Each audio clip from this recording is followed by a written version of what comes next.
थे, वहीं दूसरी तरफ भारत 565 रजवाड़ों में बटा हुआ था, जहां के राजा पाकिस्तान के साथ भी जुड़ सकते थे और अपना अलग राष्ट्र भी घोषित कर सकते थे। मगर तभी कहानी में एंट्री हुई लौह पुरुष सरदार वल्लभ भाई पटेल की, जिन्होंने देश की बिखरी हुई रियासतों को मोतियों की तरह एक धागे में पिरोकर भारत का हिस्सा बनने के लिए तैयार कर दिया। कहा जाता है कि पटेल अगर ना होते तो भारत नहीं बन पाता। शायद जूनागढ़ का नवाब पाकिस्तान से हाथ मिला लेता, हैदराबाद एक अलग इस्लामिक देश बन चुका होता जो भारत के बीचों बीच जहर की तरह पलता रहता, और कश्मीर तो शायद पूरी तरह से पाकिस्तान के कब्जे में होता। लेकिन कहा जाता है कि इतना ही नहीं, भारत का अभिन्न हिस्सा माने जाने वाले शहर भोपाल, जोधपुर, इंदौर, ग्वालियर, त्वाणकोर शायद देश का हिस्सा होते ही, और इसी डरावने सपने को हकीकत बनाने से रोका सरदार पटेल। लेकिन उन्होंने कैसे हैदराबाद और जोधपुर का भारत में विलय करवाया, कैसे भारत के सिर का ताज कहे जाने वाले कश्मीर को हाथ से फिसलने नहीं दिया, कैसे एक प्लेन क्रैश में पटेल ने मौत को मात दे दी थी, और कैसे थे उनके जिंदगी के आखिरी पल, जानेंगे ऐसी ही कई अनसुने अनकहे किस्से, और सुनेंगे सरदार पटेल के वो दुर्लभ भाषण जो आपके रोंग। सरदार पटेल यदि नहीं होते तो क्या होता? क्या हम 565 रियासतों में और 2 डोमिनियन में बटे होते? लेकिन इसके पहले यह समझना जरूरी नहीं है क्या कि डरे हुए अंग्रेजों ने, जिन्हें अपनी मौत का डर सता रहा था, जिनके आदेशों को मानने से नेवी ने इनकार कर दिया था, विद्रोह इतना फैल चुका था कि 17 बेसेस पर नेवी ने कब्जा कर लिया था। अंग्रेजों को अपनी मौत का डर सता रहा था। वो भागे भागे सरदार पटेल और नेहरू जी के पास जाते हैं और कहते हैं, भाई या दादा, हम तो जो है, आप इंटरिम सरकार हमसे अभी ले लो और हम जल्दी ही भाग जाएंगे। ऐसे डरे हुए अंग्रेज, जिनका commander in chief Claude Auchinleck, Lord Claude आचनलेक,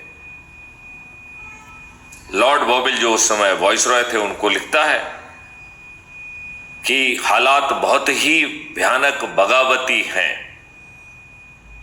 और इसके लिए बहुत हद तक आजाद हिंद फौज का जो ट्रायल लाल किले में चल रहा है वह जिम्मेवार है। लिहाजा आजाद हिंद फौज का ट्रायल तत्काल ड्रॉप किया जाए।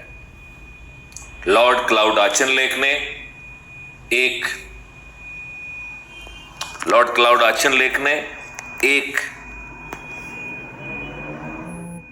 प्लान सबमिट किया जिसका नाम है एग्जिट प्लान, जिसका वो था कि सभी अंग्रेज अपने परिवार सहित इकट्ठे हों और वो कैसे भागेंगे, इस बात का विवरण था।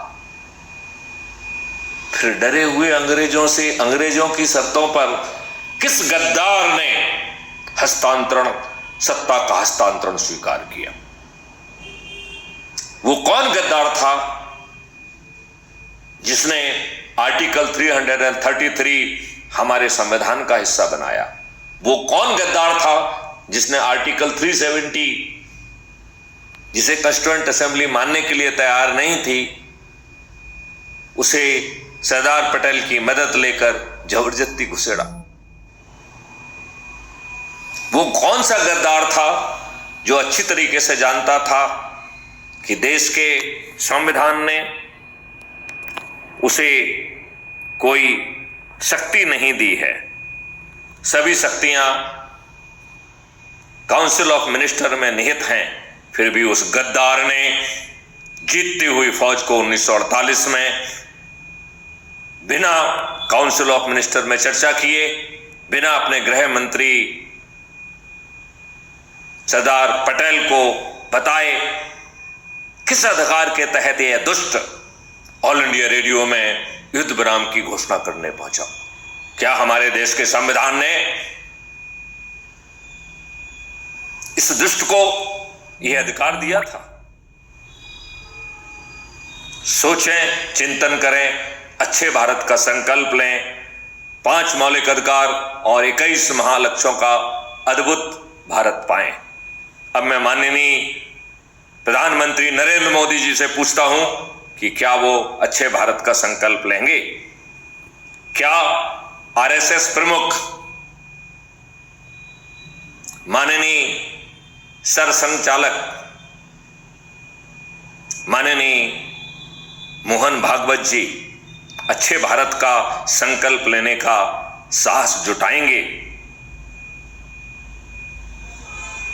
यदि ऐसा कर पाए तो आपको 5 मौलिक अधिकार और 21 महालक्ष्यों से सुसज्जित ऐसा अद्भुत भारत जिसमें ना किसी को टैक्स देना होगा, ना किसी को कर्ज लेना होगा, उसे उसके पोटेंशियल का रोजगार मौलिक अधिकार के तहत मिलेगा, जिसे शिक्षा लॉर्ड मैकाले की नहीं बल्कि अपने पोटेंशियल को रियलाइज करने वाली माइलस्टोन में बटी हुई टारगेटेड शिक्षा के मौलिक अधिकार के तहत मिलेगी, जिसे भोजन का मौलिक अधिकार, स्वास्थ्य का मौलिक अधिकार, खुशहाली और समृद्धि का मौलिक अधिकार मिलेगा। आज की लाटसाबी प्रशासनिक व्यवस्था बदल जाएगी और वह लाटसाब ना होकर उसे आज के रेंट सीकिंग बिहेवियर, भ्रष्ट बिहेवियर के लिए, राजनेताओं के चरण सेवक बनने के लिए उसे वेतन नहीं मिलेगा, उसे रेवेन्यू स्ट्रीम मिलेगी काम करने की। वो रेवेन्यू स्ट्रीम आज के वेतन की दुगनी या उससे अधिक होगी। जो वो काम करेगा उसका आकलन उसी समय होगा और उसे परफॉर्मेंस इंडेक्स में कन्वर्ट कर दिया जाएगा। लिहाजा भविष्य में स्थानांतरण पॉलिटिकल चाटुकारिता के आधार पर नहीं होंगे। ये परफॉर्मेंस इंडेक्स जो कि उसका काम करने पर उसी समय आकलन करते वक्त जो परफॉर्मेंस इंडेक्स क्रिएट होगी उसकी क्यूमुलेटिव वैल्यू को ही ACR कहा जाएगा, उसे ही वार्षिक आकलन कहा जाएगा और उसी के आधार पर स्थानांतरण और पदोन्नतियां होंगी। देश से स्थानांतरण उद्योग समाप्त होगा। स्वास्थ्य का मौलिक अधिकार, भोजन का मौलिक अधिकार तो मिलेगा ही मिलेगा, साथ में आपको क्राइम एवं भ्रष्टाचार मुक्त भारत मिलेगा। बटन दबाने पर एक ट्रेंड सुशिक्षित सज्जन वॉलंटियर आपके घर पहुंचकर FIR दर्ज करेगा। झूठी FIR दर्ज कराना, झूठी गवाही देना, पुलिस के द्वारा FIR को तायद करते हुए झूठे कथन लिख लेना, झूठी विवेचना करना और वकील के द्वारा मोटी फीस लेकर झूठी बहस के आधार पर निर्दोषों को दोषी और दोषियों को निर्दोष साबित करना परजरी का जघन्य अपराध होगा। इन्हें करने वाले जेल में जाएंगे, इनकी नौकरियां भी जाएंगी और प्रैक्टिसिंग लाइसेंस भी निरस्त होंगे। 21 टेक्नोलॉजी से सुसज्जित डिजिटल चित्रगुप्त ऐसे साक्ष्यों का संकलन 15 दिन से भी कम समय में कर सकेगा और उन्हें हैश वैल्यू से लॉक कर सकेगा, जो आज की पुलिस सोचने की हिम्मत और औकात नहीं रखती है। 30 दिन में वीडियो बेस्ड ट्रायल सिस्टम के तहत आपको न्याय मिलेगा। कोई भी जज लॉर्ड साहब या लॉर्ड नहीं होगा, सही जजमेंट देने के लिए अकाउंटेबल होगा, वो भी 30 दिन के अंदर। आओ अच्छे भारत का संकल्प लें, अच्छे भारत का संकल्प प्रति रविवार दोहराएं। आपका सोच जो भी है, क्रियाकलाप जो भी है, उसमें किसी बदलाव करने की जरूरत नहीं है। यदि आप सज्जन हैं तो ठीक है, दुर्जन है तो ठीक है, आप किसी राजनीतिक पार्टी के, किसी धार्मिक, सामाजिक, किसी व्यवसायिक संगठन के अंधभक्त भी हैं तो भी कोई दिक्कत नहीं है। यदि आप अच्छे भारत का संकल्प ले सकते हैं तो आप स्वीकार हैं। हम चंद दिनों में 100 करोड़ होंगे। यह राजनेता करोड़ों रुपए खर्च करेंगे, एक भी राजनेता किसी भी राजनीतिक पार्टी का नहीं जीतेगा। हमारे चंद्रगुप्त बिना यह बताए कि वो उम्मीदवार हैं, किसी के दरवाजे पे बिना वोट मांगे सभी चंद्रगुप्त विजयी होंगे और हम इस बदली हुई व्यवस्था के तहत थोड़े से संशोधन के आधार पर 5 रिफाइनमेंट की प्रोसेस के साथ एक ऐसे अद्भुत भारत को खड़ा कर पाएंगे जिसमें देश का प्रधानमंत्री भी गड़बड़ी नहीं कर पाएगा। आज हमारे देश का प्रधानमंत्री संविधान को नहीं मान रहा है। आज उसने अपने आप को काउंसिल ऑफ मिनिस्टर से भी बड़ा कर लिया है, जबकि संविधान के अनुसार सभी अधिकार काउंसिल ऑफ मिनिस्टर में निहित हैं।